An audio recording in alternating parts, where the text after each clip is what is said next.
They just go in and just take stuff.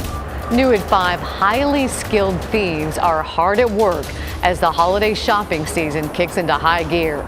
Several businesses in Tigard are now out tens of thousands of dollars worth of merchandise.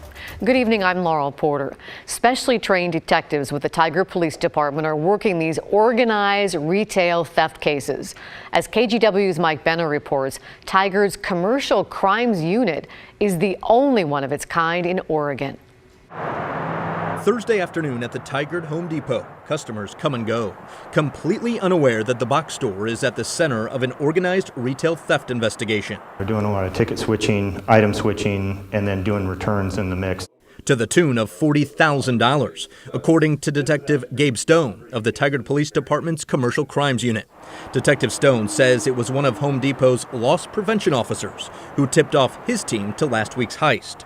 Detective Stone was able to stop the bad guys minutes later as they prepped to hit a Beaverton Home Depot. One man who was arrested in the parking lot was actually physically armed. He had the gun on him, and then the other two both had guns. They just weren't on them. It's an indication of just how dangerous organized retail theft can be. KGW has learned that since late November, Tigard PD's Commercial Crimes Unit has been busy. They've been investigating $10,000 worth of merchandise stolen from the Alta near Washington Square and $10,000 worth of handbags stolen from the nearby Nordstrom. They went in and just did not care because there's legit Nordstrom employees right there, just like, no, you can't do that. And they don't care. And you just see the shelf and stuff going with them. Detective TJ Hahn is also on Tigard's Commercial Crimes Unit, the only team of its kind in Oregon and one of only a few on the West Coast. Detective Hahn says his team, completely funded by business license fees, not only investigates thefts at big retailers, but also at ma and pa businesses. It's not just going in and just handfuls of stuff. It's the variety of the counterfeit credit cards, counterfeit currency. They're switching, they're doing different things at the register to get the free items that they're manipulating people. Some of which detectives saw at the Tigard Home Depot, where tens of thousands of dollars worth of merchandise was ripped off, only to be tracked down by the local police department's Commercial Crimes Unit. Hopefully, we're going to be so proactive and show that we'll go the distance. We'll go for the arrest and then the indictment and the rest of the investigation that people will start to avoid Washington County. They'll start to avoid Tigard when they want to come through and do their frauds. Tigard PD's Commercial Crimes Unit believes the 3 people they nabbed for ripping off this Tigard Home Depot may be behind even bigger thefts from Home Depots in California and Washington. Reporting in Tigard, I'm Mike Benner for KGW News.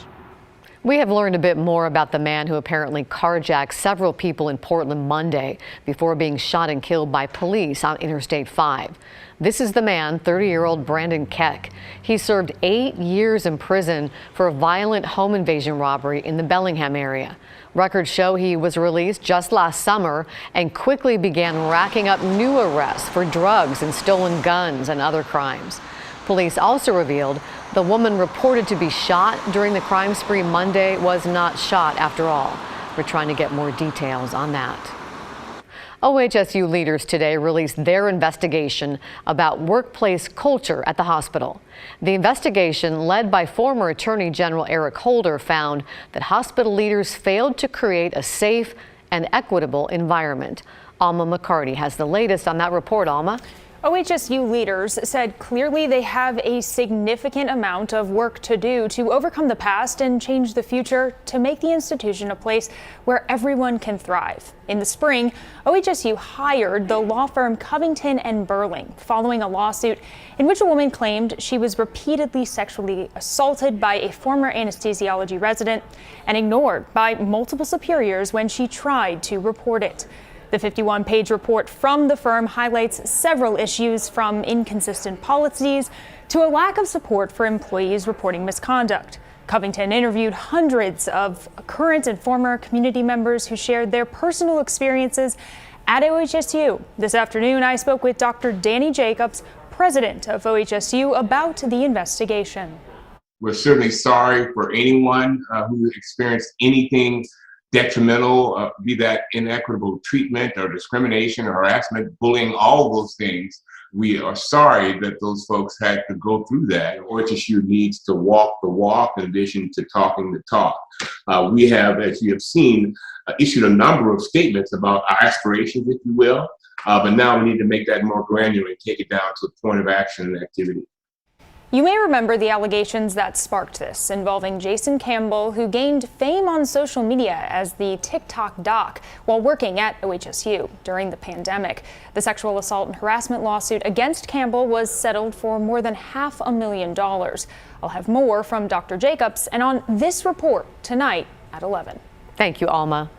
A shooting in southwest Portland sent bullets flying through the window of an insurance company. Police tell us one person was hurt, but he should survive. This happened near Southwest 14th in Columbia about 10:30 this morning. A man who works at the insurance company says he was lucky he wasn't in the office when the shooting happened.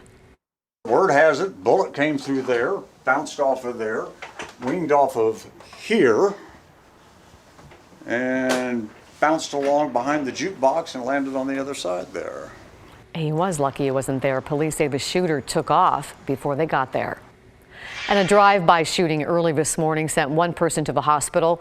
Police say they found more than a dozen bullet casings in the street. This happened on Northeast Skidmore and Rodney. The bullets hit multiple cars. You can see a minivan with a blown-out back window and several bullet holes on the side of the van. There is a $2,500 reward from Crime Stoppers for information. And tonight on The Story at 6 o'clock, we're taking a look into Crime Stoppers. Maggie Vespa's here with more on that. Maggie? Yeah, Laurel, speaking of that last story, tonight our investigative team at KGW wanted to answer a really simple question. Amid Portland's record surge in homicides and shootings, and with so many cases remaining unsolved, do cash rewards work? Criminologists have actually gotten government grants to study the impacts of those rewards from groups like Crime Stoppers. And they say often, yes, that cash reward that you hear us talking about, you just heard Laurel talking about it, is enough oftentimes to motivate someone on the fence about reporting a crime to just go ahead and do it. Now, the Achilles heel in all of this, especially in areas rocked by gang violence, can be fear of retaliation. The community say, oh, go tell on them. Tell them what you saw. They go in there and tell them what they saw, then they go back home. Now their house getting shot up, their kids getting beat up. So that fear of retaliation is real. Yeah, it's a very real thing, right? And Portland is a very small city. Investigative reporter Kyla Boshi there diving into this story on cash rewards. Again, that's coming up at 6 on The Story. And he'll answer another question that viewers had about these rewards, which is, does the dollar amount matter? Is there some sort of criteria above which more people report? So we'll answer that at 6. That's interesting. Thank you, Maggie. Sure. Also tonight, all week, we've been talking about the school staff shortages, how we got here, and possible solutions. Today, we're hearing from a teacher who resigned this school year. Christine Pitawanich has her story. Hi, my name is Emily Schultz, and I am a former public school teacher. Keyword former. Schultz, a teacher for more than a decade, made the difficult decision to resign in October from George Middle School in North Portland. Things have really been building. This is not something that happened overnight. But the pandemic was the tipping point, specifically when she says she was exposed to a COVID-positive person on the 3rd day of school and had to quarantine at home. If I did test positive, at least I would have 10 days to rest. I'd have 10 days to lesson plan.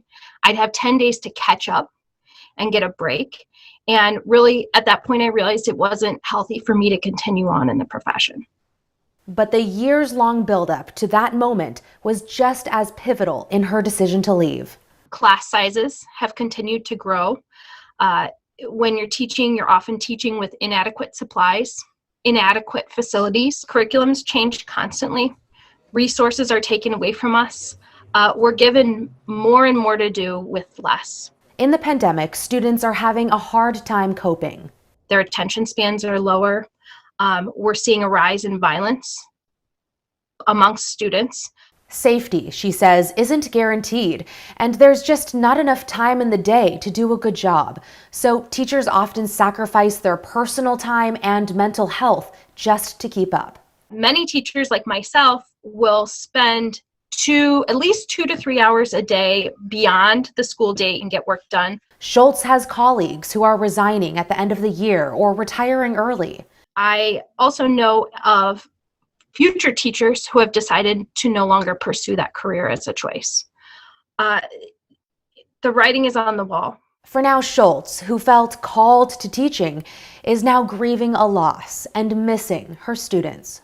I really felt that I was letting them down by leaving, but I also felt on a daily basis that I was letting them down by what I was able to produce. To keep and retain teachers, I don't even think raising pay is enough. I don't know how to stop the madness because it's gotten progressively worse, more and more piled on our plates and nothing more given.